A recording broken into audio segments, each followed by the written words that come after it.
দেখো প্রিপজিশনের ক্ষেত্রে বাংলায় কিন্তু কনফিউশনটা একটু কম, কিন্তু ইংরেজিতে দেখো অন মানে উপরে, আবার অ্যাবভ মানে উপরে, ওভার মানে উপরে। তাহলে এখানে কখন কোন উপরে ব্যবহার করব, ঠিক এইটাই মূলত এখানে আমরা আলোচনা করছি।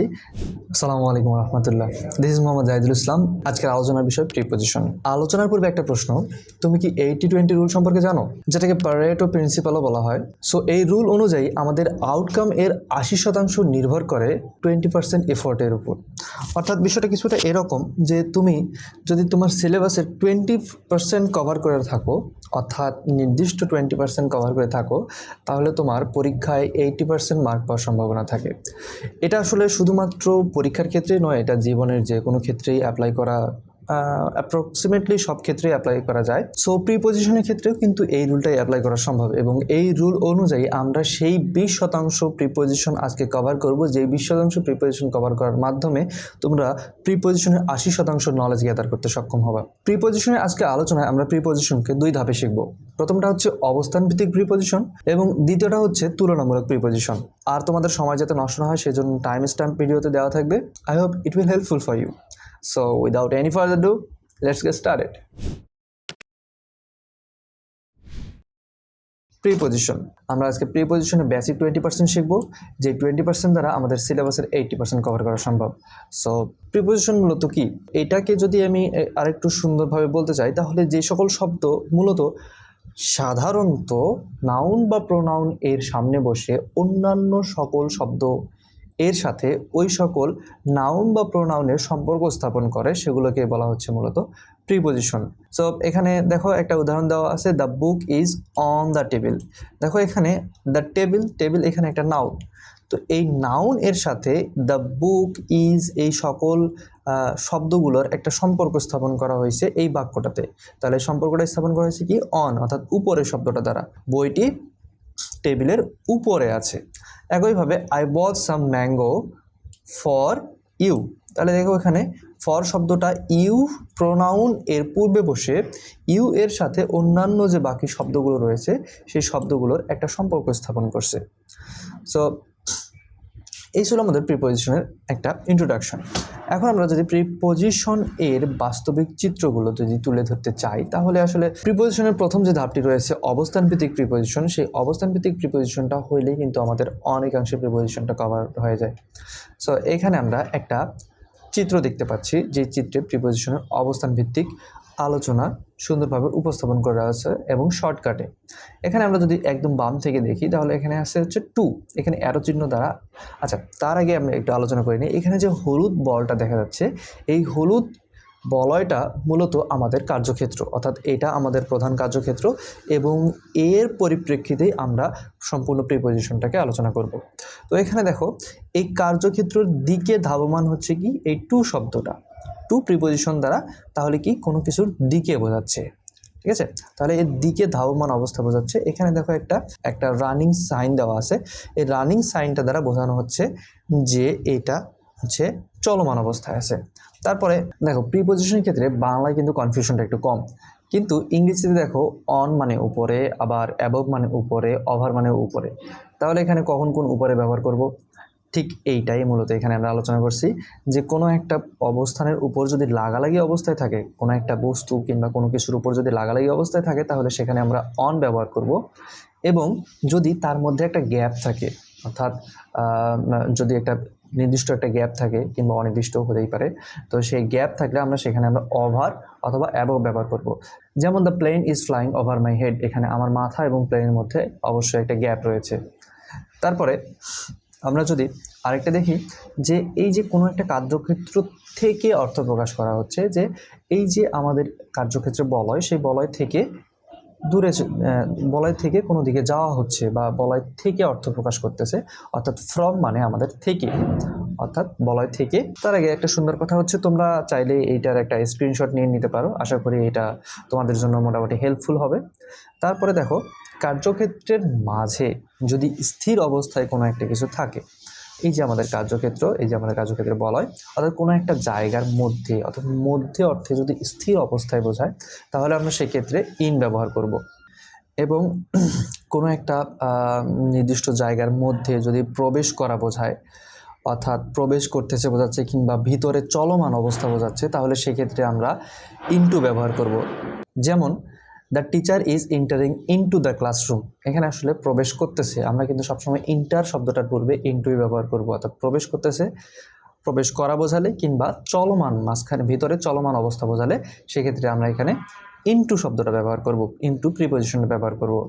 তারপরে কোনো একটা জায়গার মধ্য দিয়ে, কোনো একটা অবস্থানের মধ্য দিয়ে যখন একটা কোনো কিছু পার হয়ে যায় কিংবা মধ্য দিয়ে অর্থ প্রকাশিত হয়, তাহলে সেক্ষেত্রে আমরা ব্যবহার করব থ্রু। ঠিক আছে, থ্রু মানে মধ্য দিয়ে, এটা চলমান অবস্থায় বোঝাবে। ঠিক তারপরে আমরা দেখতেছি কোনো একটা কার্যক্ষেত্রে যদি বাইরে বোঝায় তাহলে আউটসাইড মানে বাইরে, তারপরে কার্যক্ষেত্রে ঠিক পাশে যদি বোঝায় তাহলে আমরা বসবো বিসাইড, আর কার্যক্ষেত্র থেকে যদি চলে যাওয়া বোঝায় এবং বাইরে চলে গিয়েছে অলরেডি, তাহলে সেক্ষেত্রে আমরা বলবো হচ্ছে আউট অফ। তারপরে আন্ডারনিথ এবং বিনিথ, আন্ডারনিথ এবং বিনিথ কোনো একটা বস্তুর ঠিক নিচে লাগালাগি স্পর্শ করা অবস্থায় যদি থাকে তাহলে আমরা আন্ডারনিথ অথবা বিনিথ ব্যবহার করব।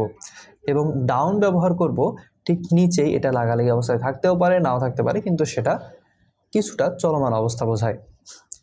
আর তার মাঝখানে যদি একটা নির্দিষ্ট গ্যাপ থাকে তাহলে আমরা সেখানে আন্ডার ব্যবহার করব অথবা বিলো ব্যবহার করব, কিন্তু বিলো ব্যবহার করব গ্যাপ থাকলেও তার মধ্যে একটা সম্পর্ক রয়েছে। ঠিক সে একটা যদি উদাহরণ দেওয়া যায় তাহলে হতে পারে যে I was sitting under the tree, আমি গাছের নিচে বসেছিলাম, তাহলে এখানে আমার এবং গাছের মাঝখানে কিন্তু কোনো একটা সম্পর্ক নাই, মানে কোনো একটা সংযোগ নাই।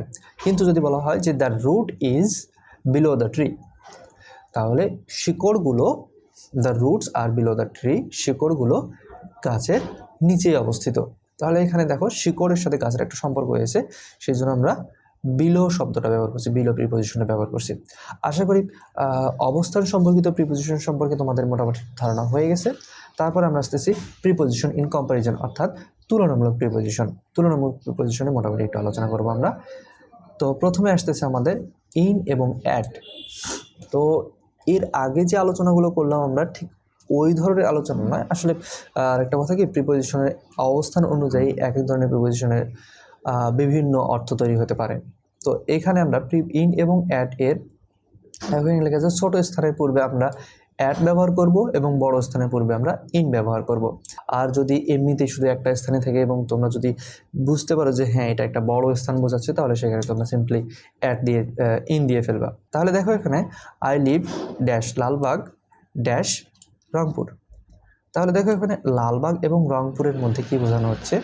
লালবাগ অবশ্যই রংপুরের চাইতে বড় কোনো জায়গা নয়, রংপুরের মধ্যে অবস্থিত একটা জায়গা। তাহলে আমরা প্রথম গ্যাপে ব্যবহার করব অ্যাট এবং দ্বিতীয় গ্যাপে ব্যবহার করব আমরা ইন। Is it simple? তারপরে আসতেছে আমাদের অন, ইন এবং অ্যাট। তো এটা মূলত সময়ের উপর নির্ভরশীল। দিন বা তারিখের পূর্বে আমরা ব্যবহার করব অন, তারপরে মাস বা বছরের পূর্বে ব্যবহার করব আমরা ইন, এবং নির্দিষ্ট সময়ের পূর্বে আমরা ব্যবহার করব অ্যাট। দেখো এখানে এটা যদি একটু ভালো করে বোঝো তাহলে এটা তোমরা ইজিলি সলভ করতে পারবা। I saw him dash 5 PM dash Friday dash March. তাহলে দেখো এখানে আমরা কি দিন বা তারিখের পূর্বে কি ব্যবহার করব? অন। তাহলে এখানে দিন বা তারিখ কোনটা? ফ্রাইডে। তাহলে ফ্রাইডের পূর্বে আমরা কি হবে? অন। তারপরে দেখো এখানে মাস বা বছরের পূর্বে আমরা ব্যবহার করব কি? ইন। তাহলে এখানে আমাদের মার্চটা কি মাসের নাম, তাহলে মার্চের পূর্বে আমরা কি হবে? ইন। এবং পরিশেষে থাকতেছে হচ্ছে নির্দিষ্ট সময়ের পূর্বে। নির্দিষ্ট সময় কি? 5 PM বিকেল 5টা। তো নির্দিষ্ট সময় না এটা, তাহলে নির্দিষ্ট সময়ের পূর্বে আমরা কি ব্যবহার করব? At. Isn't it also simple? So let's get forward. তারপরে 3 নাম্বার কম্প্যারিজন রুলসের মধ্যে আসতেছে যে বিসাইড এবং বিসাইডস দুটাই দেখতে কিছুটা একই মতো, শুধু একটা এস এর পার্থক্য, কিন্তু এখানে অর্থের বিশাল বড় পার্থক্য রয়েছে। সেটা হচ্ছে যে পাশে অর্থে আমরা ব্যবহার করব বিসাইড, এবং এটা ছাড়াও কিংবা অধিকন্তু। অধিকন্তুটা আসলে বাংলা আমরা একটু কথোপকথনে কমই ব্যবহার করি, কিন্তু এটা আসলে এই দুটাই একই মিনিং বোঝায়। এটা ছাড়াও অর্থে আমরা ব্যবহার করব বিসাইডস। তো দেখো তাহলে এখানে আমরা she is sitting dash me, তাহলে এখানে ড্যাশে আমরা কি ব্যবহার করতে পারি? বসা। এই বসার ক্ষেত্রে কি অধিকন্তু বা এটা ছাড়াও ব্যবহার করতে পারবো না, এখানে হবে কি পাশে, সে আমার পাশে বসেছিল, তাহলে কি হবে এখানে বিসাইড। তারপরে রুলটাতে তারপরে এক্সাম্পলে আমরা কি দেখতে পাচ্ছি, dash being a writer she is a painter, তাহলে এখানে ড্যাশ বিং এ রাইটার, তার মানে কি একজন রাইটার হওয়া ছাড়াও শি ইজ এ পেইন্টার, তিনি একজন চিত্রশিল্পী। তাহলে এখানে আমরা বিং রাইটার এর পূর্বে কি দিতে পারি, being a writer, besides being a writer, একজন লেখিকা হওয়া ছাড়াও তিনি একজন চিত্রশিল্পী। তারপরে আমাদের আসতেছে বিটুইন এবং অ্যামং।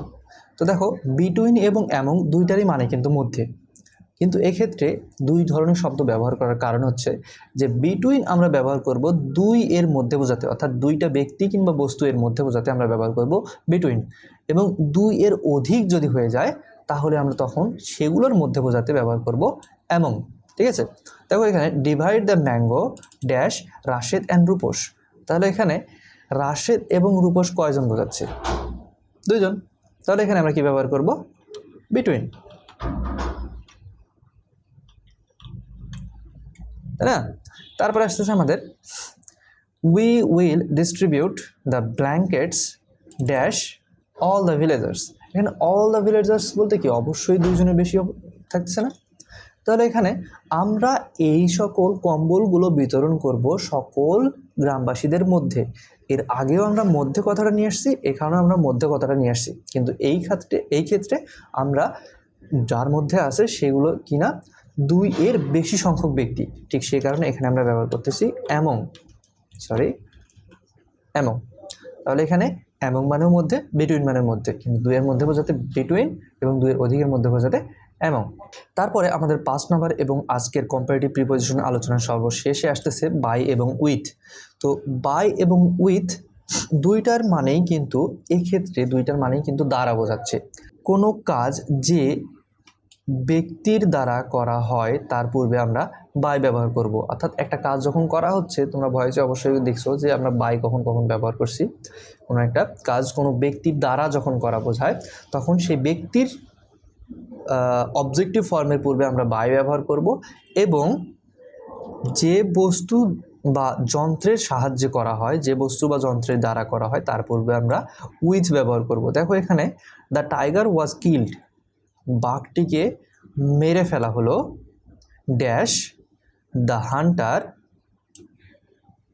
ড্যাশ এ গান, তাহলে দেখো এখানে এই হান্টার কি একজন ব্যক্তি না, তাহলে এই হান্টারের পূর্বে আমরা কি ব্যবহার করব, এবং দেখো এখানে আছে এ গান, এটা একটা বস্তু বা যন্ত্র, তাহলে এখানে যে বস্তু বা যন্ত্রের পূর্বে আমরা ব্যবহার করব কি উইথ, এবং যে ব্যক্তি দ্বারা এই কাজটা করা হয়েছে তার পূর্বে আমরা ব্যবহার করব বাই, তাহলে এখানে হান্টারের পূর্বে কি হবে সিম্পলি বাই, এবং গান এর পূর্বে আমরা ব্যবহার করব উইথ। তাহলে এখানে পুরো বাক্যটা হচ্ছে এরকম, the tiger was killed by the hunter with a gun, simple. তারপরে আমাদের প্রিপোজিশনের এখানে সবগুলো প্রায় যে সকল প্রিপোজিশনে সাধারণত বেশিরভাগ ব্যবহার হয়ে থাকে সেই সকল প্রিপোজিশনের একটা চার্ট এখানে উল্লেখ করে দেওয়া আছে, তোমরা এই চার্টটা সুন্দরভাবে একটা স্ক্রিনশট দিয়ে নাও এবং এটা খুবই ভালো করে মুখস্থ করার চেষ্টা করো। এখানে যে সকল প্রিপোজিশনগুলো দেওয়া আছে সেই সকল প্রিপোজিশনগুলোর 90% সময় এগুলোই অর্থ থাকে, এবং অবস্থানের উপর ভিত্তি করে অর্থ কখনো কখনো আলাদা হতে পারে। ঠিক আছে, সো এই ছিল আমাদের আজকের প্রিপোজিশন সম্পর্কে বেসিকের আলোচনা। দেখা যাক যদি আমরা প্রিপোজিশন সম্পর্কে ইন্টেন্সিভ কোনো আলোচনায় যেতে পারি তাহলে ভবিষ্যতে সেগুলোর ভিডিও নিয়ে আসা হবে। আর এই ভিডিও যদি তুমি দেখে থাকো তাহলে এতক্ষণ পর্যন্ত যদি দেখে থাকো এবং আমার টিচিং স্টাইল যদি তোমার পছন্দ হয়ে থাকে তাহলে কমেন্টে লিখে জানাও যে আমি আর কোন বিষয়ে আলোচনা করব। So I think it's time for saying goodbye. Allah Hafiz.